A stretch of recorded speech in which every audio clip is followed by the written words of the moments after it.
దేవునికి మహిమ కలుగునుగాక.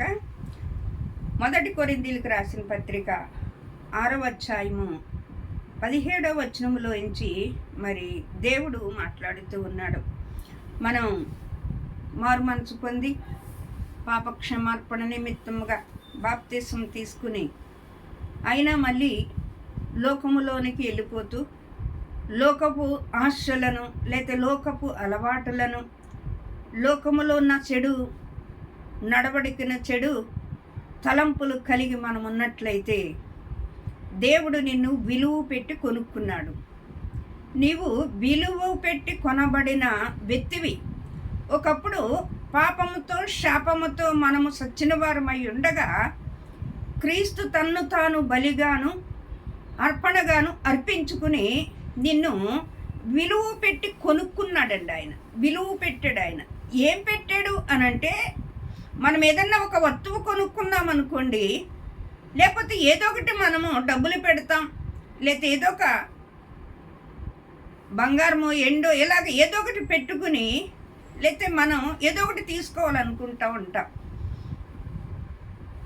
కానీ దేవుడు నీ కొరకు, నిన్ను రక్షించడానికి కొరకు, నిన్ను విమోచించడానికి కొరకు, ఆయన నీ ప్రతి పాపమును కడగటానికి ఆయన నీ కొరకు తన విలువైన ప్రాణాన్నే పెట్టాడండి.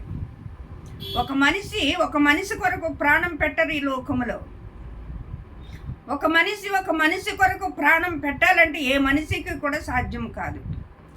ఎందుకంటే ప్రాణము అంత విలువైంది, అంత తీపి కలిగింది. అలాంటి ప్రాణమును విడిచి నిన్ను కొనుక్కున్నాడండి ఆయన. ఈ అధ్యాయంలో దేవుడు చలవిస్తూ ఉన్నాడు, మనుషుడా చేయు ప్రతి పాపమును దేహమునకు వెలుపల ఉన్నది, కానీ జారత్వము చేయువాడు తన సొంత శరీరమునకు హానికరముగా పాపము చేయుచున్నాడు. మీ దేహము దేవునికి మీ దేవునికి ఆలయమై ఉన్నదని మీరు ఎరగరా? మీరు పరిశుద్ధాత్మకు ఆలయమై ఉన్నారు. మీరు మీ సొత్తు కాదు, విలువ పెట్టి కొనబడిన వారు. మనము మన సొత్తు కాదండి. మన సొత్తు ఒకప్పుడు అమ్మబడిన వారు, కానీ ఆయన కొనుక్కున్నాడు. మీరు మీ సొత్తు కాదు, మీరు విలువ పెట్టి కొనబడిన వారు. మీ దేహముతో పాపము చేస్తే మిమ్మల్ని మీరే అమ్ముకుంటున్నారు. ఎవరికి అమ్ముకుంటున్నారు? అపవాదికి అమ్ముకుంటున్నాం. అపవాది ఉచ్చులో పడుతూ, అపవాది క్రియలలో, అపవాది దుర్మార్గమైన పనులు చేయించు ఆ అబద్ధకుడు మనల్ని దోచుకుంటానికి వాడు అనుక్షణము కాసుకుని ఉంటాడు. కానీ ఈ దేహము దేవుని ఆలయముగా చేసుకున్నాడు. దేవుడు నిన్ను కొనుక్కున్నాడు. నీవు నీ సొత్తు కాదు, విలువ పెట్టి కొనబడిన వారు అని దేవుని వాక్యం సెలవిస్తుంది. నువ్వు కొనబడిన వ్యక్తివి. నీవు దేవునికి ఉపయోగకరమైన వ్యక్తివి, దేవునికి కావలసిన వ్యక్తివి. మనుషులందరూ నిన్ను తోసివేసినప్పుడు, మనుషులందరూ నిన్ను గెంటి వేసినప్పుడు, లేకపోతే నిన్ను వెలివేసినప్పుడు, నీ పాపముతో శాపముతో నీ దరిద్రతతో నీ వేనతతో నువ్వు ఉన్నప్పుడు ఆయన నిన్ను వెతుక్కుని నిన్ను కొనుక్కుని ఆయన ప్రాణమును అప్పగించి ఆయన విలువైన రక్తమును ధారబోసి నిన్ను కడుక్కున్నాడండి. ఇప్పుడు నువ్వు పరిశుద్ధురాలువు, పవిత్రురాలువు. దేవుడు ఆత్మ నీలో నివాసము చేస్తుందండి. మళ్ళీ మనం పాపము జోలికి పోకూడదు, పాపపు క్రియలు దగ్గరికి వెళ్ళకూడదు, పాపపు ఆలోచనలు, పాపపు తలంపులు మనలో ఉండకూడదు. మనము రక్షించబడ్డ విలువైన రక్తముతో, కోడెల చేత అయినను, మేకల రక్తమైనను, గొర్రెల రక్తమైనను, కోడెల రక్తముతో మీరు విమోచించబడలేదు. గొర్రె పిల్ల రక్తముతో విమోచించబడి ఉన్నారు. గొర్రె పిల్ల యేసు ప్రభువారు, ఆయన రక్తముతో మనము కడగబడిన వారుగా ఉన్నాం. ఒకవేళ మళ్ళీ పంది తన బురదలో బొలునట్లుగా, కుక్క మళ్ళీ తిరిగి తన వాంతుకు తిరిగినట్లుగా మనము లోకం వైపుకు తిరిగినట్లయితే దేవుడు ఉగ్రత, దేవుని శాపం మన మీదకి వస్తుంది.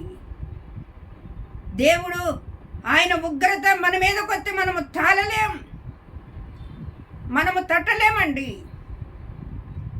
ఆయన ఎంత ప్రేమ కలిగిన దేవుడో అంత కోపము కలిగిన దేవుడు కూడా. నేను దహించు అగ్నినై ఉన్నాను అంటాడు ఆయన. ఆయన కోపద్రేహములు మన మీదకు రాకముందే మనం ఆయనకు మాటకు లోబడి ఆయన అడుగు జాడలో జీవించి ఆయన సొత్తైన ప్రజలుగా మనం జీవించినట్లయితే ఆయన మన యందు ఆనందించే దేవుడై ఉన్నాడు. దేవుడు అంటాడు, రాజులైన యాజకస్తముగా పరిశుద్ధ జనముగా సొత్తైన ప్రజలుగా నేను చేసుకున్నాను. మీరు ఆయనకి జనులవటానికి ఆయనకి ఇష్టమైంది. ఆయన బిడ్డలుగా మనల్ని స్వీకరించాడు. మనమొకప్పుడు అన్యజనులుగా లోకములో తిరుగులాడుతూ ఉన్నప్పుడు ఆయన ప్రేమ, ఆయన జాలి, ఆయన కనికిరము మనల్ని వెతికిందండి. మనల్ని వెతికింది. మనం భయంకరమైన నరకగ్ని గుండములోనికి వెళ్ళకముందే దేవుని ప్రేమ నిన్ను ఎత్తుక్కుంటూ వచ్చి నిన్ను పట్టుకున్నది. నిన్ను తీసుకొచ్చి ఆయన విలువైన రక్తంతో కడుక్కున్నాడు. నిన్ను పరిశుద్ధపరచుకున్నాడు, నిన్ను పవిత్రపరచుకున్నాడు, నిన్ను నూతనపరచుకున్నాడు. అనేక మందికి దీవెనకరంగా నిన్ను మార్చుకున్నాడు. మనం మార్పు చెందాక అనేక మందికి మన జీవితము లేకపోతే మన నడవడిక, మన ప్రవర్తన కాపాడేదిగా ఉండాలండి. కాపాడేదిగా ఉండాలి. ఒకప్పుడు నువ్వు భయంకరమైన వ్యక్తివే. ఎప్పుడైతే నువ్వు మారుమనసు పొంది పాపక్షమని బాప్తిస్మం దేవునితో జీవిస్తున్నావో, ఇదిగో పాతవి గతించిన, ఇదిగో నూతనమగుచున్నవి. నూతనమైన జీవితం, నూతనమైన బ్రతుకు, నూతనమైన ఆనందముతో మనము దేవునిలో సంతోషం, ఆనందం ఉన్నదండి. లోకములో లేదు సంతోషం, ఆనందం. నువ్వు రక్షించబడ్డాక, మారు మనసు పొందాక, దేవుళ్ళో జీవిస్తున్నప్పుడు నీ ఆత్మీయత జీవితం ఎలాగుందో నీకు నువ్వు పరీక్షించుకోవాలి. నువ్వు విశ్వాసమో కాదో పరీక్షించుకో అని కొరింథీయులకు రాసిన పత్రికలో చెప్తూ ఉన్నాడు. నువ్వు విశ్వాసమో కాదో నీకు నువ్వే పరీక్షించుకో. మరి దేవుని యందు మనం ఎలా ఉన్నాం? దేవుని అడుగు జాడలో జీవించేవారుగా ఉన్నామా? దేవునితో నడిచేవారుగా ఉన్నామా? దేవునితో సహవాసం చేసేవారుగా ఉన్నామా? అనుక్షణము ఆయన చిత్తాన్ని జరిగించేవారుగా ఉన్నామా? ఒకవేళ ఉంటే బలామంతుడైన మంచి దాసుడా అంటాడు ఆయన. మనం ఆయన బిడ్డలము, ఆయన సొత్తైన ప్రజలుగా దేవుడు మనల్ని చేసుకున్నాడు. మీరు నాకు ముద్ది బిడ్డలు అని దేవుని వాక్యం సెలవిస్తూ ఉంది. మారు మనసు పొందే, మారు మనసుకు తగిన ఫలములు పొందండి అని దేవుని వాక్యం సెలవిస్తూ ఉంది. మారు మనసుకు పొందే ఫలములు మనం పొందకపోతే రేపొద్దున దేవుని ఎదుట నిలబడ్డప్పుడు మనం ఏం చెప్పగలుగుతాం? ఏం మాట్లాడగలుగుతాం ఆయన ఎదుట? నువ్వు రక్షించబడి ఏం ఫలించేవమ్మా, ఏ ఫలాలు పొందేవమ్మా అని అడిగినప్పుడు మన దగ్గర సమాధానం ఉండదు. మారు మనసుకు తగ్గ ఫలాలు పొందుదాం. మన దేహము దేవుని ఆలయమై ఉన్నదని మీరు వెరగరా? పాపం ఎక్కడి నుంచి వస్తుందండి? హృదయంలోంచే వస్తుందంట. మీరు శరీరమునకు శిక్షావిధి కొని తెచ్చుకుంటున్నారు అంటున్నాడు ఆయన. మన ఆత్మలను రక్షించడానికి మన కాపరి మనకున్నాడు. ఆయన మంచి కాపరి, మంచి కాపరండి. మన మంచి కాపరి మాట విందాం. మన రక్షణను కాపాడుకుందాం. మన రక్షణ వస్త్రమును చేతపట్టుకుని ఆయనకి కృతజ్ఞతాస్తుతులు చెల్లించేవారుగా ఉందాం. ఆయన చేసిన త్యాగాన్ని, యాగాన్ని మర్చిపోకుండా దినమున అనుక్షణము కృతజ్ఞత కలిగి ఆయన పాదాల కడ దీన మనస్సు కలిగి ఆయన బిడలుగా, ఆయన సొత్తుగా జీవిద్దాం. దేవుడి కొద్ది వాక్యం తన ఎన్నికల్లో దీవించునుగాక.